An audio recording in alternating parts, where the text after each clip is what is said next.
Caros amigos, bem-vindos a mais um episódio de hoje na Terceira Guerra Mundial. No episódio de hoje, veremos como a relativa sensação de segurança que o mundo usufruiu nas últimas décadas pode estar prestes a enfrentar sua maior prova de fogo. Este é o Visão Libertária, sua fonte de informações descentralizadas e distribuídas. Esse artigo foi sugerido e escrito por Rodolfo Andrello, revisado por J.J. Lieber e narrado por Coreia com K. Neste momento, as atenções do mundo todo estão voltadas para as tensões do leste europeu, e mais especificamente para a ameaça de um novo conflito que pode ter início com a invasão da Ucrânia pela máquina militar russa. Embora estejamos distantes do olho do furacão, diante desse cenário de incertezas, algumas perguntas já se apresentam. Qual é a real possibilidade de haver uma guerra? Qual é a escala desse possível conflito? Será que isso poderia levar a um embate direto entre grandes potências nucleares? Tais preocupações têm sua razão de ser, tanto mais pela hipótese dessa crise colocar numa potencial rota de colisão a Rússia e os Estados Unidos, duas nações que detêm armamento atômico e que protagonizaram uma perigosa rivalidade nos tempos de Guerra Fria. Então, o vídeo de hoje se destina a tentar responder a algumas questões que se apresentam, visando esclarecer qual o real grau de ameaça que podemos esperar daqui em diante. Para começar, precisamos entender quais os fatores sociais e históricos que são mais determinantes nesse embate e que podem fazer pender a balança na direção do desequilíbrio. Séculos atrás, desde a época do czarismo, a Rússia já se aventurava em projetos imperiais expansionistas. Seu domínio se estendia por 3 continentes e foi considerado o terceiro maior império em termos de extensão territorial. Mais de 100 diferentes grupos étnicos viviam ao longo do território russo. Por isso, ao desencadear o golpe de Estado contra a dinastia Romanov, os revolucionários comunistas liderados por Lenin passaram a governar um vasto território, o qual ainda viria a se agigantar no fim da Segunda Guerra. Todo esse expansionismo militar foi determinante para subjugar diversas nações ao domínio russo e soviético, o que inclui também a Ucrânia, país de enorme interesse na reflexão de hoje. Posteriormente, a Ucrânia viria a se libertar dos seus algozes no fim do século XX, tal qual aconteceria com os demais países satélites do bloco soviético. Esse esfacelamento, aliás, também permitiu que muitos desses países adotassem uma economia de mercado e fizessem alianças econômicas e militares com os Estados Unidos, que foi a potência vencedora da Guerra Fria. Como os russos estavam ocupados tentando colocar ordem em sua própria casa, a princípio havia muito pouco que eles pudessem fazer para não permitir esse avanço americano nas suas imediações. Mas já em 2008, a Rússia considerou estar preparada para uma demonstração de força e reivindicar o posto de liderança regional, lançando assim uma operação militar na Geórgia sob o pretexto de estar atuando numa intervenção humanitária necessária à imposição da paz. Não muito tempo depois, a Rússia também lançaria sua operação de anexação da Crimeia, que se deu em março de 2014. A ação foi condenada por inúmeras nações como Estados Unidos, Alemanha, França e Reino Unido, que viram naquele ato uma agressão contra a soberania ucraniana. Então, eis que nos dias atuais ocorre novamente uma ameaça de intervenção militar russa na Ucrânia, o que suscita todas aquelas questões que apresentamos na introdução desse vídeo. Visto esse panorama geral, algumas coisas já se mostram mais acessíveis ao nosso entendimento. Em primeiro lugar, podemos destacar o orgulho e o nacionalismo da Rússia de Vladimir Putin. Trata-se de um sentimento romântico que já se mostrou perigoso no passado. Vide a Alemanha na Segunda Guerra e sua alucinada busca de um passado imperial glorioso. Segundo, mas não menos importante, devemos falar da presença militar americana na região, que é, sem sombra de dúvidas, um forte elemento de desestabilização política.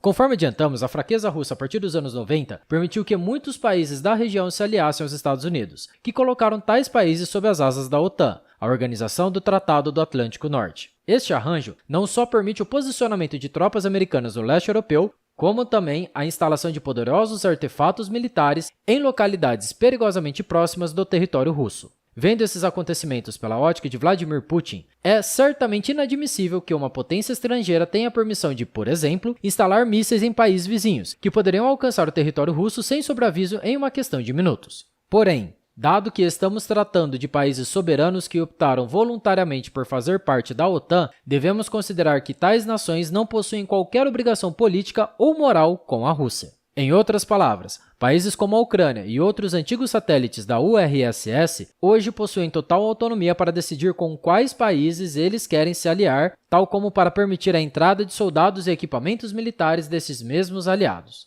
Então, por mais que esse arranjo seja detestável aos olhos russos, nenhum desses países aliados da OTAN está praticando qualquer agressão contra o país de Putin. Mesmo assim, atualmente a Rússia demanda que seus antigos satélites não sejam incluídos na aliança da OTAN, o que incluiria países como a Ucrânia e a Geórgia. Vale lembrar que a Polônia, Hungria e República Tcheca aderiram à OTAN em 1999, sendo seguidas por Bulgária, Romênia, Eslováquia e Eslovênia em 2004. Na sequência, Estônia, Letônia, Lituânia, Albânia, Croácia, Montenegro e Macedônia do Norte também se tornaram membros da aliança. No presente momento, a atitude agressiva de Putin está desencadeando o efeito contrário, o que pode ser visto nas declarações confrontativas da própria OTAN e até mesmo de países neutros. Como exemplo desse efeito colateral, a Finlândia chegou a afirmar que, em caso de uma invasão russa na Ucrânia, todos os países neutros da Europa entrarão para a OTAN. De modo geral, as principais potências envolvidas nessa crise vêm aumentando o tom e parecem não querer ceder 1 milímetro que seja. Francamente, no atual estado de coisas, não são esperados sinais de covardia. Na prática, não seria lógico imaginar que a Rússia conseguiria a submissão de seus adversários simplesmente engrossando o discurso.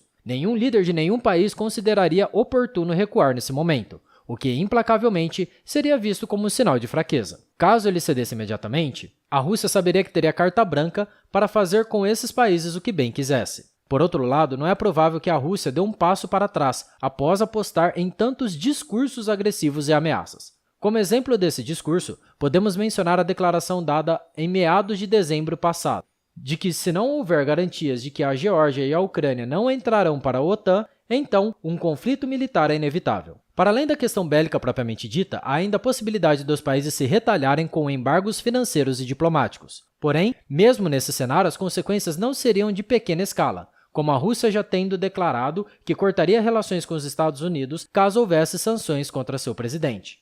E ainda no campo de relações econômicas, não é demais lembrar da grave crise de abastecimento que o mundo inteiro enfrenta, que ironicamente possui uma sensível dependência do uso de gás russo como fonte de energia. Em síntese, aconteça o que acontecer, a Rússia está determinada a dar as cartas e ter a palavra final no imbróglio instalado. Vendo então as principais nuances da atual crise, podemos retomar aquelas questões que abriram nosso vídeo e, embora o cenário seja nebuloso, já é possível esclarecer algumas coisas. Para um desfecho pacífico, seria necessário que ambos os lados estivessem dispostos a ceder parcialmente, recuando de sua posição beligerante. Nesse ponto, o embate é psicológico, com reflexos nas típicas questões de orgulho nacional. Nesse desfecho de recuo mútuo, ao menos evitaria que um dos lados suportasse a vergonha de uma rendição completa e incondicional diante do seu adversário, o que, pelo que vimos, temos poucas chances de ocorrer. O que pesa contra essa hipótese é que seria difícil imaginar algum ponto em que a Rússia pudesse ceder para satisfazer o apetite político dos Estados Unidos. E os americanos, por sua vez, certamente não farão um recuo incondicional. Devemos lembrar que as guerras são custosas e as partes envolvidas possuem armas nucleares, o que significa que ambos os envolvidos têm muito a perder. Mas não pense que a Rússia não tem estômago para peitar os Estados Unidos. Como exemplo da prontidão bélica da Rússia, além das suas campanhas recentes em 2008 e 2014, podemos mencionar o envio relâmpago de tropas russas para intervir na crise do Cazaquistão, o que, sem sombra de dúvidas, serve de alerta de que a Rússia pretende garantir a posição de potência dominante na região. Dito isso, embora nada do que foi dito implique necessariamente em um inevitável desfecho militar, a cada notícia, esse cenário vem se mostrando cada vez mais provável. Para fechar, devemos considerar que outros atores geopolíticos também poderão se posicionar para lucrar com esse possível conflito. Notória adversária dos Estados Unidos, a China vem sinalizando apoio às demandas da Rússia frente à OTAN. A propósito, a China também possui seus próprios projetos expansionistas, que incluem a conquista de Taiwan e o domínio do famigerado Mar do Sul da China. Isso posto, caso os Estados Unidos realmente se envolvam em um conflito com a Rússia, pode não existir nenhuma outra oportunidade mais propícia para que a China comunista estenda seus tentáculos contra Taiwan, já que seu principal opositor teria sua atenção focada em outro adversário. Cabe, então, uma advertência. Embora seja verdade que a partir da Segunda Guerra e do advento atômico, o mundo assumiu como certo que um conflito dessa magnitude seria impossível, o fato é que já há alguns países que enxergam essa visão como exageradamente otimista. Como exemplo de um jogador que vem levando a sério esse novo grau de ameaça, podemos citar o orçamento de guerra recordista do Japão, um país que seria sensivelmente afetado pelas aventuras das nações como Rússia e China. Em outras palavras, mesmo que alguns desacreditem que exista de fato incentivos para um desfecho bélico de grandes proporções, os japoneses sabem que não podem contar apenas com o bom senso de figuras como Xi Jinping e Vladimir Putin. Adicionalmente, a Rússia já considera enviar tropas para seus aliados, como Cuba e Venezuela, revivendo os antigos temores da Guerra Fria.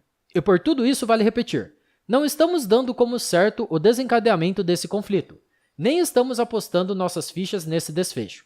Todavia, comparado aos tempos de outrora, esse cenário nunca foi tão provável. Encerramos por aqui e ficamos no aguardo dos novos desdobramentos. Mas caso você queira se informar das possíveis consequências de um conflito nuclear, sugerimos ver nosso vídeo, Stanislav Petrov, o soviético que evitou a Terceira Guerra Mundial. Link aqui na descrição. E lembre-se, são políticos que declaram guerra, não países. A maioria das pessoas que moram nesses locais nem se importa com tais conflitos. Só o Estado se mete em problemas e faz inocentes pagarem a conta.